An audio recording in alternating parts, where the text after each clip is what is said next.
Yes class 6, आज हम अपनी रामायण की पुस्तक से पार्ट 2 के अंतर्गत राम का वनगमन पढ़ेंगे। बच्चों, जैसा कि आपने पिछली कक्षा में पढ़ा था कि जब राम के राज्याभिषेक की बात मंथरा के द्वारा कैकेयी ने सुना, और पहले तो वो प्रसन्न हुई, लेकिन बाद में जब मंथरा ने उनको बहुत अच्छे से उनके बुद्धि को भ्रष्ट किया, मतलब समझा समझा करके उनको इन बातों की तरफ प्रेरित किया कि नहीं, तुम्हारे साथ बुरा होने वाला, तुम्हारे साथ बुरा होने वाला। और फिर अब तुम जो है राजा दशरथ से अपने 2 वरदान मांगो, जिसके अंदर राम को 14 वर्ष का वनवास और भरत को राजगद्दी। इसके लिए तुम जो है भवन में जाकर के राजा से नाराज होकर बैठो, जिसमें राजा जब तुम्हें देखेंगे नाराज तो तुम्हें बनाने की कोशिश करेंगे, और उसी समय उस अवसर का लाभ उठाकर तुम जो है राजा से ये दोनों वरदान मांग लेना। अब कैकेयी के भी मन में ये बातें आ जाती हैं और वो जो है कोप भवन में चली जाती हैं। ये खबर जो है, ये सारी जो कोप भवन के घटनाक्रम की जो सारी जानकारी थी वो बाहर किसी को नहीं थी, क्योंकि मंथरा और रानी कैकेयी के बीच में ही हो रही थी, है ना। इसलिए सारी रात जगे थे, मतलब यद्यपि सभी सारी रात जगे हुए थे, क्योंकि सब लोग जो है राज्याभिषेक की जो है तैयारी में लगे हुए थे। सजावट और सारे काम इतने थे, राजाओं को बुलाना, आमंत्रित करना, तो बहुत सारा ऐसा काम था, इसलिए जो है सभी लोग रात भर जगे हुए थे। और कैकेयी अपनी जिद पर भी अड़ी हुई थी, और राजा जब उनके पास पहुंचे तो उनको सारी रात मनाने में ही उनका बीत गया, लेकिन राजा उन्हें समझाते रहे, पर रानी मानने के लिए तैयार नहीं थी। नगरवासी राज्याभिषेक की तैयारी करते हुए गुरु वशिष्ठ की आंखों में भी नींद नहीं थी। राज्याभिषेक की सारी तैयारी करते करते जो गुरु वशिष्ठ थे उनकी भी आंखों में नींद नहीं थी। आखिर राम का अभिषेक था। दिन चढ़ते के साथ साथ चारों तरफ चहल पहल और बढ़ गया, मतलब जैसे ही सुबह हुई उसे सबके अंदर चहल पहल और खुशहाली मतलब हो गई कि अब तो आज तो ये फंक्शन है ना, कार्यक्रम है कि राम का आज राज्याभिषेक होने वाला है। वो हर व्यक्ति ये सोच रहा था कि वो शुभ घड़ी आ गई है जिसमें हमारे राम को का राज्याभिषेक होगा, यानी उनको जो है राज्य कुंवर बनाया जाएगा। यस, तो यहाँ तक मैंने आपको समझा दिया। अब आप यहाँ से स्टार्ट करेंगे महामंत्री सुमंत, यहाँ से स्टार्ट करेंगे रीडिंग। तनिष्क शर्मा, चलिए रीड करिए। Okay ma'am. महामंत्री सुमंत कुछ असहज थे। महर्षि के पास आए। दोनों ने महाराज के बारे में चर्चा की। पिछली शाम से किसी ने महाराज को नहीं देखा। कुछ लोगों के लिए इसका कारण आयोजन की व्यवस्था थी। व्यवस्था थी। महर्षि ने सुमंत्र को राजभवन भेजा। समय तेजी से बीत रहा था। शुभ घड़ी निकट आ रही थी। सारी तैयारियां हो चुकी थी। केवल महाराज का आना शेष था। सुमंत्र तत्काल राजभवन पहुंचे। कैकेयी के महल की सीढ़ियां चढ़ते हुए सुमंत्र को एक अनजान डर ने घेर लिया। अंदर पहुंचे, देखा कि महाराज पलंग पर पड़े हैं, बीमार, दीनहीन। सुमंत्र का मन भांपते हुए कैकेयी ने कहा, चिंता की कोई बात नहीं है मंत्रीवर। महाराज राज्याभिषेक के उत्साह में रात भर जागे हैं। वे बाहर निकलने से पूर्व राम से बात करना चाहते हैं। किसी बात सुमंत्र ने पूछा, मैं नहीं जानता। कैसी बात सुमंत ने पूछा। कैकेयी ने बोला कि मैं नहीं जानती, अपने मन की बात वे राम को ही बताएंगे, आप उन्हें बुला लाइए। अपने मन की बात हम राम को ही बताएंगे। कैसी बात? सुमंत्र ने पूछा। मैं नहीं जानती, अपने मन की बात वे राम को ही बताएंगे, आप उन्हें बुला लाइए। दशरथ ने बहुत क्षीण स्वर में राम को बुलाने की आज्ञा दी। सुमंत्र ने मन में कई तरह की आशाएं थी, पर वे उन्हें टालते रहे। की चमक दमक देखने योग्य थी। सुमंत्र को देखकर कोलाहल बढ़ गया। लोगों के लिए यह एक संकेत था।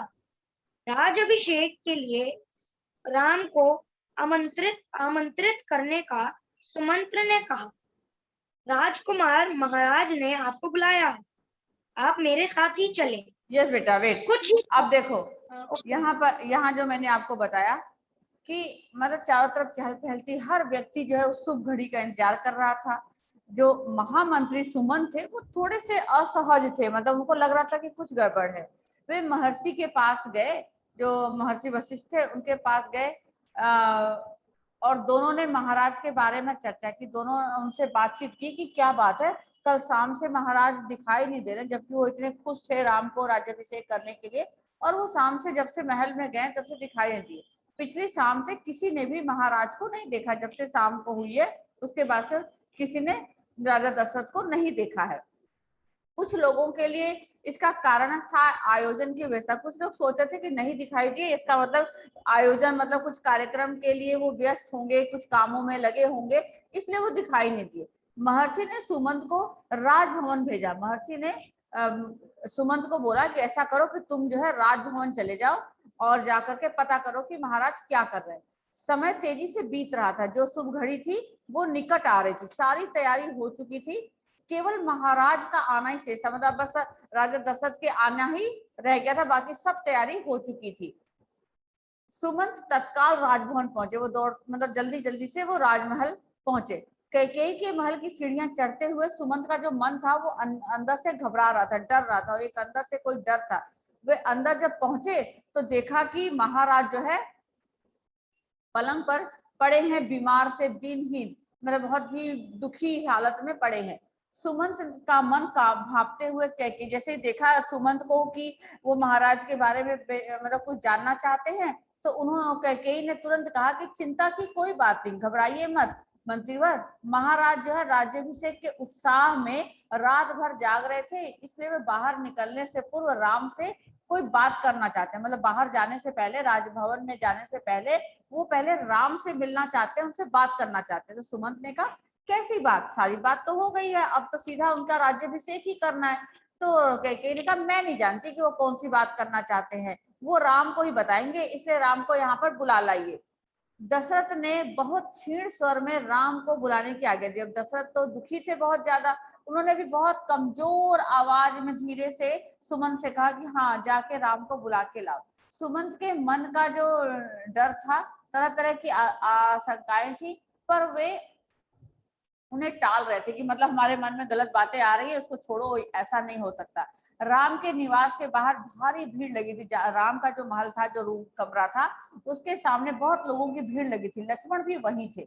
भवन को सजाया गया था, उनके भवन को, उनके घर को, कमरे को खूब सजाया गया था। उसकी चमक दमक देखने योग्य थी, मतलब इतनी सुंदर लग रहे थे उनके घरों को सजा हुआ कि लोग देखते ही बन रहा था।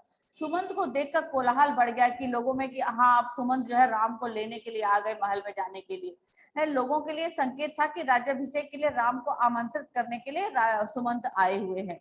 सुमंत ने कहा राजकुमार, महाराज ने आपको बुलाया है, आप मेरे साथ ही चलिए। मतलब सुमंत ने राम को देखते ही कहा कि महाराज ने आपको बुलाया है और आप मेरे साथ ही चलिए। यस रिद्धिमा कपूर पढ़ो, जल्दी जल्दी पढ़ना बेटा, जल्दी जल्दी। में राम वहां पहुंच गए। लक्ष्मण साथ थे, दोनों भाई विस्मित थे, वह राजसी वस्त्रों में थे, सजे धजे। लोग जय जयकार करने लगे, पुष्प वर्षा होने लगी। राजकुमार समझ नहीं पा रहे थे कि महाराज ने उन्हें अचानक क्यों बुलाया। लोग समझ रहे थे कि राम राज्याभिषेक करने के लिए जा रहे हैं। महल में पहुंचकर राम ने पिता को प्रणाम किया, फिर माता कैकेयी को। राम को देखते ही राजा दशरथ बेसुध हो गए। उनके मुंह से एक हल्की सी आवाज निकला, उन्हें होश आया तब भी वे कुछ बोल नहीं सके। थोड़ी देर तक चुप्पी रही। आवाज सुना, कोई कुछ नहीं बोला तो राम ने पिता से पूछा, क्या मुझसे कोई अपराध हुआ है? कोई कुछ बोलता क्यों नहीं? आप ही बताएं माते। महाराज दशरथ मुझे एक बार 2 वरदान दिए थे, मैंने कल रात वही दोनों वर मांगे जिससे वह पीछे हट रहे हैं। ये शास्त्र सम्मत नहीं है, रघुकुल की नीति के विरुद्ध है। कैकेयी ने बोलना जारी रखा, मैं चाहती हूँ कि राज्याभिषेक भरत का हो और तुम 14 वर्ष वन में रहो। महाराज ये बात तुमसे नहीं कह पा रहे थे। राम संयत रहे। उन्होंने दृढ़ता से कहा, पिता का वचन अवश्य पूरा होगा। भरत को राजगद्दी दी जाए, मैं आज ही वन चला जाऊंगा। राम की शांत और सदी हुई वाणी सुनकर कैकेयी के चेहरे पर प्रसन्नता छा गई। उनकी मनोकामना पूर्ण हुई। राजा दशरथ चुपचाप सब देख रहे थे। सब धनहीन कैकेयी की ओर देखते हुए उनके मुंह से बस एक शब्द निकला, धिक्कार। कैकेयी के महल से निकलकर राम सीधे अपनी माँ के पास गए। उन्होंने माता कौशल्या को कैकेयी भवन का विवरण किया और अपना निर्णय सुनाया। राम वन जाएंगे। कौशल्या से खोप बैठी। लक्ष्मण अब तक शांत थे पर क्रोध से भरे हुए। राम ने समझाया उनसे, वह वन जाने की तैयारी के लिए कहा। कौशल्या का मन था कि राम को रोक ले, वन ना जाने दे, राजगद्दी छोड़ दे, पर वह अयोध्या में रहे। उन्होंने कहा, पुत्र, यह राज्य अनुचित है, उसे मानने की आवश्यकता नहीं है। राम ने उन्हें नम्रता से उत्तर दिया, यह राज्य आज्ञा नहीं, पिता की आज्ञा है। उनकी आज्ञा का उल्लंघन मेरी शक्ति से परे है। आप मुझे आशीर्वाद दें। यस बेटा, देखो यस। अब बच्चों कुछ ही पल वहां, मतलब जैसे सुमंत बुलाने आए राम को, वैसे थोड़ी देर में राम जो है लक्ष्मण के साथ, दोनों भाई विस्मित थे कि एकदम तैयार होकर के राजसी वस्त्रों में सजे धजे लोग जय जयकार उनके करने लगे। उनके ऊपर फूलों की वर्षा होने लगी। राजकुमार समझ नहीं पा रहे थे कि महाराज ने उन्हें अचानक क्यों बुलाया। राम और लक्ष्मण ये सोच रहे थे कि एकाएक हमें महल में अपने कैकेयी माता के कमरे में मुझे क्यों हम लोगों को बुलाया है, समझ नहीं पा रहे थे महाराज ने उन्हें अचानक क्यों बुला लिया। वे लोग समझ रहे, और बाकी जो लोग थे वो लोग समझ रहे थे कि शायद राम को राज्याभिषेक के लिए बुलाया गया है और इसलिए वो जा रहे हैं। महल में पहुंचकर राम ने पिता को प्रणाम किया, फिर माता कैकेयी को। राम को देखते ही राजा दशरथ एकदम को बेहोश हो गए, एकदम से, मतलब उनकी तो हालत खराब हो गई। राम को देखते ही दुखी होकर बेहोश हो गए, है ना। उनकी हल्की सी आवाज निकली, बस राम, ऐसे। उन्हें होश आया तब भी वो कुछ बोल नहीं पा रहे थे। क्या बोलते उनके, वो बहुत दुखी थे, है ना। थोड़ी देर सब लोग चुप रहे, एकदम चुप्पी रही। असहज सन्नाटा, एकदम जहां पर सुनाई ना दे तो सन्नाटा, कोई कुछ नहीं बोला। तो राम ने ही पिता से पूछा, क्या मुझसे कोई अपराध हुआ है? कोई कुछ बोलता क्यों नहीं, आप ही बताइए माते। फिर उन्होंने कैकेयी से कहा कि माता जी आप ही बताइए कि मुझसे कोई गलती हुई है जो पिताजी या कोई कुछ बोल नहीं रहा है। राजा दशरथ ने मुझे एक, फिर कैकेयी बोलना शुरू करती है कि महाराजा दशरथ ने मुझे एक बार 2 वरदान दिए थे, मैंने कल रात वही दोनों वरदान उनसे मांग लिए। अब वो वरदान देने से पीछे हट रहे हैं। शास्त्र सम्मत है कि रघुकुल की नीति के विरुद्ध कैकेयी ने अभी भी बोलना शुरू किया कि मैं चाहती हूँ कि राज्याभिषेक भरत का हो और तुम 14 वर्ष के लिए वन में रहो। महाराज यही बात तुमसे नहीं कह पा रहे, मतलब यही मैंने उनसे वरदान मांगा था और ये तुमसे वो कह नहीं पा रहे हैं। राम ये बातें सुनकर एकदम शांत रहे। उन्होंने बड़ी दृढ़ता से कहा, पिता का वचन अवश्य पूरा होगा, कि हाँ बिल्कुल आपने जो कहा है, अगर मेरे पिताजी ने मुझे वन जाने के लिए कहा है तो मैं अवश्य जाऊंगा और भरत को ही राजगद्दी दी जाएगी, मैं आज ही वन चला जाऊंगा। राम की शांत और सधी हुई वाणी सुनकर कैकेयी के चेहरे पर प्रसन्नता आ गई कि अरे वाह, अब तो मेरी सारी मनोकामना पूर्ण होने वाली है। और राजा दशरथ चुपचाप सब देख रहे थे कि सब क्या हो रहा है, एकदम बिल्कुल बिना आवाज के। और कैकेयी को की ओर देखते हुए उनके मुंह से बस एक शब्द निकला कि धिक्कार है तुम्हारे माता, मतलब ममता पर। ठीक है। कैकेयी के महल से निकलकर सीधा राम जो है अपनी माँ कौशल्या के पास गए। उन्होंने कौशल्या को कैकेयी के भवन में जो सारी बातें हुई थी, कैकेयी ने उनसे बताया था कि इस तरह से सब कुछ हो रहा है, अपनी माता को सुनाया और कहा कि निर्णय भी, अपना भी निर्णय सुनाया कि मैं राम वन जाएंगे। कौशल्या ये सुनकर एकदम बेहोशी हो गई, सुध खो बैठी, मतलब कि नहीं ऐसा नहीं हो सकता, कोई भी अपने बच्चे को थोड़ी वन में भेज देगा। लक्ष्मण जो थे अब तक एकदम शांत थे, वो तो हमेशा गुस्से वाले होते हैं ना लक्ष्मण, लेकिन वो एकदम शांत थे पर क्रोध से भरे हुए थे। राम ने समझाया और उनसे वन जाने की तैयारी की। राम ने लक्ष्मण को समझाया और कहा परेशान ना हो, चलो राम वन जाने की तैयारी करो। कौशल्या का मन था कि राम को रोक लिया जाए। कौशल्या चाहती थी कि ठीक है, अगर कैकेयी का मन है कि भरत को राज्य दिया जाए तो भरत को राज दे दो, पर मेरे राम को वन तो मत भेजो, वो अयोध्या में तो रह सकते हैं ना। उन्होंने कहा कि अयोध्या में ही रहे। उन्होंने कहा पुत्र, यह राजज्ञा अनुचित है, मतलब ये जो राजा की आज्ञा है ये गलत है, ऐसा तुम्हें मानना नहीं चाहिए, उसे मानने की आवश्यकता नहीं है। राम ने नम्रता से बड़े प्यार से कहा, उत्तर दिया कि माँ ये राजज्ञा नहीं है, राजा की द्वारा दी गई आज्ञा नहीं है, ये पिता की आज्ञा है। एक पिता ने अपने पुत्र को आज्ञा दी है और उनकी आज्ञा का उल्लंघन करना यानी मना करना मेरी शक्ति से परे है। आप बस मुझे आशीर्वाद दीजिए। यस, नेक्स्ट बच्चा चहक अग्रवाल, जल्दी पढ़िए। Yes ma'am. लक्ष्मण से राम का संवाद जारी रहा। राम ने वन गमन को भाग्यवश आया उलट फेर कहा। लक्ष्मण इससे सहमत नहीं थे, वे इसे कायरों का जीवन मानते थे। उन्होंने राम से कहा, आप बाहुबल से अयोध्या का राज सिंहासन छीन ले, देखता हूँ कौन विरोध करता है। अधर्म का सिंहासन मुझे नहीं चाहिए, मैं वन जाऊंगा। मेरे लिए तो जैसा राज सिंहासन वैसा ही वन। कौशल्या ने स्वयं को संभाला, उठी और राम को गले लगा लिया। वे राम के साथ वन जाना चाहती थी। राम ने मना कर दिया, कहा कि वृद्ध पिता को आपके सहारे की अधिक आवश्यकता है। कौशल्या ने राम को वादा करते हुए कहा, जाओ पुत्र, दसों दिशाएं तुम्हारे लिए मंगलकारी हों, मैं तुम्हारे लौटने तक जीवित रहूंगी।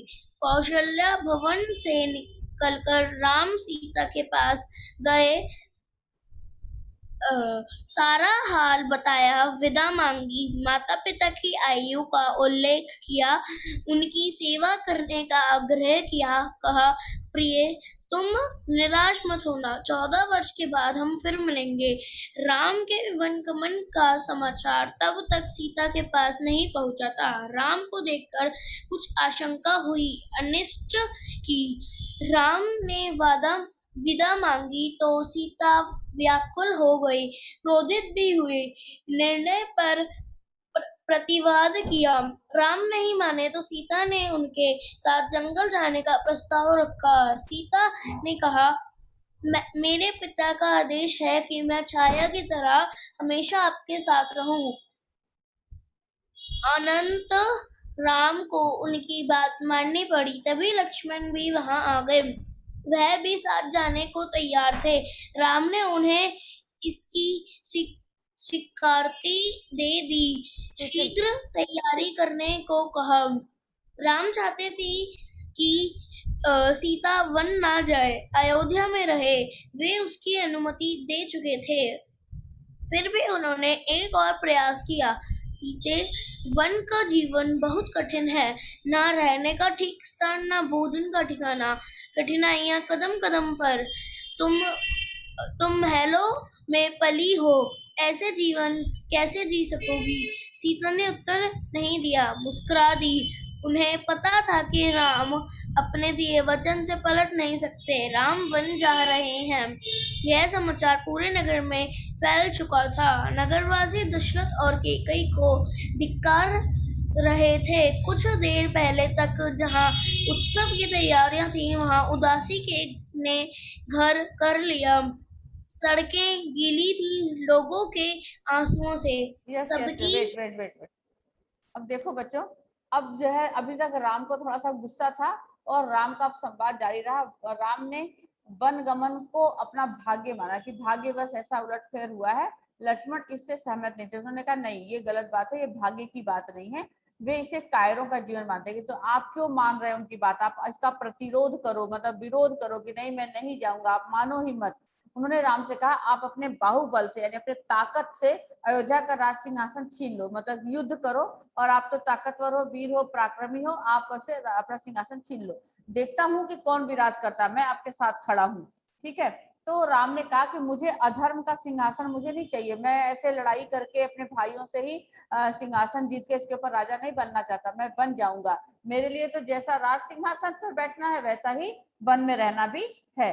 कौशल्या ने स्वयं को बड़े मुश्किल से संभाला, उठी और राम को फिर से गले लगा लिया। फिर राम के साथ फिर बन जाना चाहती थी कि मैं भी अब तुम्हारे साथ ही बन जाऊंगी, पर राम ने अपनी माँ को मना कर दिया और कहा, समझाया कि पिताजी वृद्ध है यानी बूढ़े हो चले हैं और आपके सहारे की उनकी आवश्यकता है, यानी आप अगर उनको अकेला छोड़कर मेरे साथ चल लोगे तो उनको कौन देखभाल करेगा, इसलिए उनकी सहायता की आवश्यकता है। कौशल्या ने राम को विदा करते हुए कहा कि ठीक है पुत्र, जाओ, तुमको 10 दिशाओं में तुम्हारा मंगल होगा, मतलब चारों तरफ से तुम्हारे साथ अच्छा ही होगा। मैं तुम्हारे लौटने तक जीत रहूंगी, यानी कि जब तक तुम 14 साल तक आओगे नहीं तब तक मैं जिंदा रहूंगी, मतलब तुम्हें देखने बिना मैं मर नहीं सकती। कौशल्या भवन से निकलकर, अपने माता कौशल्या की भवन से निकलकर राम जो है सीता के पास पहुंचे और उन्होंने उनको भी सारा साल बताया और उनसे विदा मांगी कि ठीक है अब मैं वन को जा रहा हूँ। माता पिता की आयु का उल्लेख किया कि देखो मेरे माता पिता बूढ़े हो चुके हैं, अब उनकी तुम सेवा करना और तुम निराश मत होना, हम 14 साल के बाद फिर से वापस आकर मिलेंगे। राम के वन गमन का समाचार अब तक सीता को पता ही नहीं था। जब राम को देखकर कुछ उनको आशंका हुई और अनिष्ट की, राम ने जब सीता से विदा मांगी तो सीता तो एकदम व्याकुल और घबरा गई और थोड़ा सा गुस्सा भी हुई।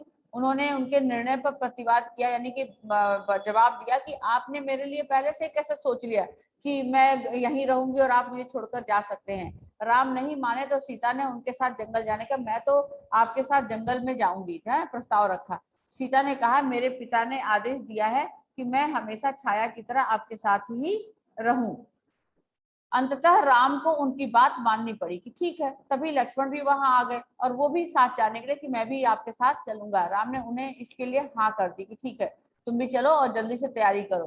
राम चाहते थे कि सीता वन ना जाए, मतलब राम चाहते थे कि सीता वन में ना जाए, अयोध्या में ही रहे। वे इनकी अनुमति दे चुके थे चलने के लिए, तो फिर भी उन्होंने एक और प्रयास किया सीता को समझाने का। उन्होंने कहा सीते, वन का जीवन बहुत कठिन होता है, वहां ना तो ठीक से रहने के लिए हमें स्थान मिलेगा, ना हमें खाने के लिए भोजन मिलेगा, ना कोई कठिन ठिकाना है, और कठिनाइयां हमारे कदम कदम पर रहेंगी, जंगली जानवर ये सब। तुम हमेशा महलों में रही हो, ऐसा जीवन कैसे जी पाओगी।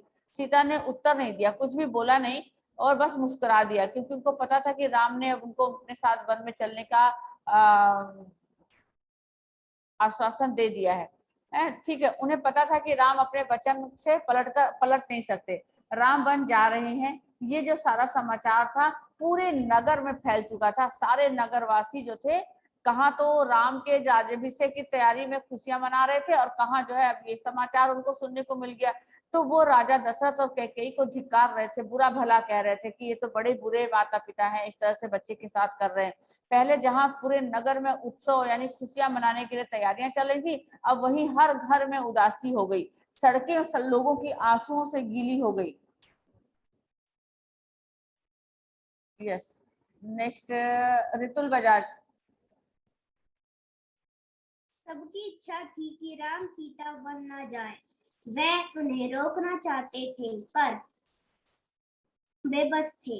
राम, सीता और लक्ष्मण जंगल जाने से पहले पिता का आशीर्वाद लेने गए। महाराज दशरथ दर्द से कहरा रहे थे। तीनों रानियां वहीं थी, मंत्री आसपास थे। मंत्रीगण रानी कैकेयी को अब भी समझा रहे थे, शुभ थे पर। Yes yes Ritul Bajaj, wait, yes Jain आप पढ़ो। Yes Jain.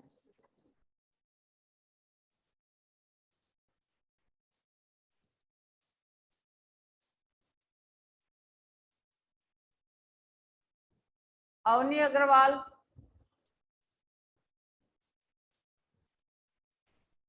Okay ma'am.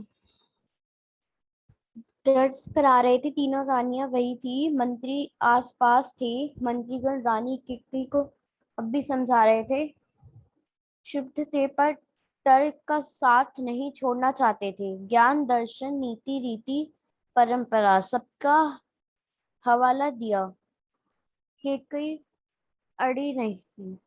Ram ने कक्ष में प्रवेश किया तो दशरथ में जीवन का संचार हुआ। वे उठकर बैठ गए। उन्होंने कहा, पुत्र, मेरी मति मरी गई है, मैं वचनबद्ध हूँ।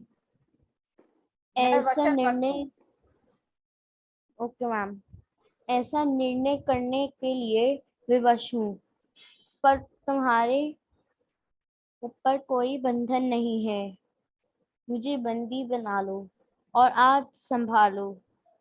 यह राज सिंहासन तुम्हारा है, केवल तुम्हारा। यस बेटा, wait wait wait, Kanishka Singh आप पढ़ो आगे। Okay ma'am. पिता के वचनों ने राम को झकझोर दिया। वे दुखी हो गए, पर उन्होंने नीति का साथ नहीं छोड़ा। आंतरिक पीड़ा आपको ऐसा कहने पर विवश कर रही है। मुझे राज्य का लाभ नहीं है, लोभ नहीं है। मैं ऐसा नहीं कर सकता। आप हमें आशीर्वाद देकर विदा करें।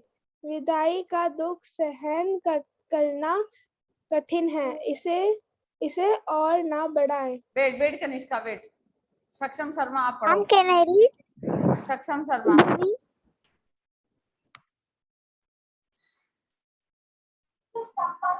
Yes, ma'am. राम सीता और लक्ष्मण इसी बीच रानी कैकेयी ने राम लक्ष्मण और सीता को वल्कल वस्त्र दिए। राम ने राजसी वस्त्र उतार दिए, तपस्वी के वस्त्र पहने। सीता को तपस्विनी के वस्त्र में देखने सबसे अधिक दुखदाई था। महर्षि वशिष्ठ अब तक शांत थे। उन्हें क्रोध आ गया। उन्होंने कहा, सीता वन जाएगी तो अयोध्यावासी उसके साथ जाएंगे। भरत सुनी अयोध्या पर राज करेगा। यहाँ कोई नहीं होगा, पक्षी भी नहीं। यस, वेट एक बार फिर wait next Kavya Ma'am, Singh. can I read? हाँ Ma'am, can I पढ़ो। read Prapti Agrawal? हाँ प्राप्ति पढ़ो। Yes. एक बार फिर राम ने सबसे अनुमति मांगी। आगे आगे राम, उनके पीछे सीता, उनके पीछे लक्ष्मण। महल के ठीक बाहर मंत्री सुमंत्र रथ लेकर खड़े थे। रथ पर चढ़कर राम ने कहा, महामंत्री रथ तेज चलाएं। नगरवासी रथ के पीछे दौड़े। राजा दशरथ और माता कौशल्या भी पीछे पीछे गए। सब रो रहे थे, सबकी आंखों में आंसू थे। पुरुष महिलाएं, बूढ़े जवान, बच्चे मीलों तक नंगे पांव दौड़ते रहे। राम यह दृश्य देखकर विचलित हो गए। भावुक भी उनसे यह देखा नहीं जा रहा था। उन्होंने सुमंत्र से रथ को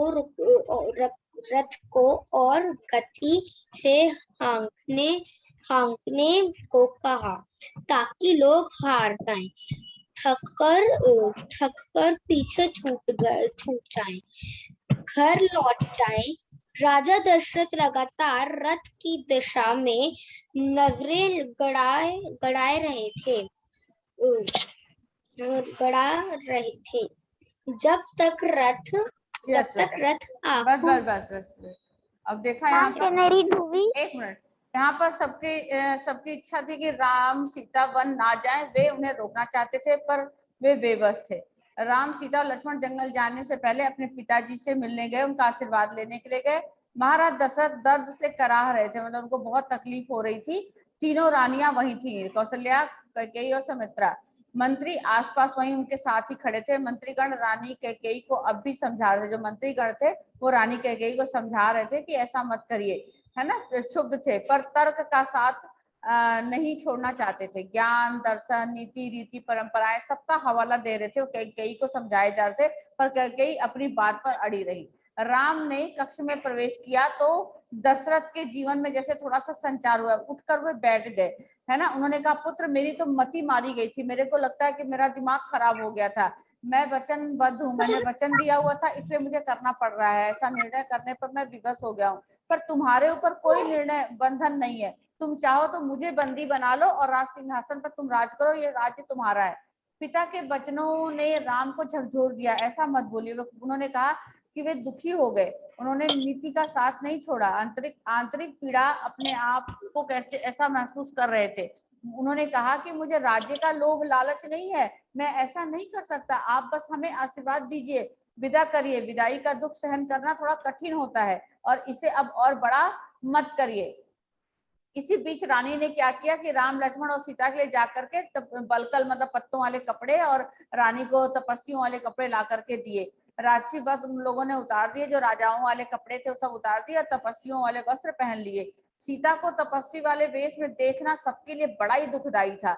महर्षि वशिष्ठ अब तक चुपचाप ये सब कुछ देख रहे थे और सुन रहे थे, उनको क्रोध आ गया, है ना। उन्होंने कहा सीता वन तो जाएगी अगर, तो सारे अयोध्या वासी उसके साथ जाएंगे और भरत जो है ना ये सूनी अयोध्या पर राज करेगा, यहाँ कोई भी नहीं होगा, न पशु न पक्षी, है ना। एक बार राम ने सबसे अनुमति मांगी, आगे आगे राम, उनके पीछे सीता, उनके पीछे लक्ष्मण महल के ठीक बाहर निकले। मंत्री जो थे सुमंत वो रथ लेकर खड़े थे, राम उस पर चढ़ गए। महामंत्री से रथ को तेज चलाने के लिए कहा। नगरवासी जो थे वो उनके पीछे पीछे दौड़ने लगे। राजा दशरथ, माता कौशल्या भी पीछे पीछे गए, सब रो रहे थे, सबकी आंखों में आंसू थे। सारी पुरुष, महिलाएं, बूढ़े, बच्चे, जवान सब उनके साथ नंगे पैर पांव मतलब काफी दूर तक चलते रहे। राम का उनका ये रूप, राम को जो है इन सबका ये रूप देखा नहीं जा रहा था, वो भी भावुक और विचलित हो रहे थे, घबरा रहे थे। उन्होंने मंत्री सुमंत से कहा कि रथ को खूब तेज चलाओ जिससे कि लोग पीछे छूट जाए और अपने घर लौट जाए। राजा दशरथ लगातार रथ को देख रहे थे, जब तक उनको उनकी आंखों से वो रथ जाता हुआ दिखाई दे रहा था तब तक वो खड़े हुए नजरें गड़ाए हुए थे। यस, नेक्स्ट हम अब अगली कक्षा में करेंगे। Can I read movie? Okay बेटा।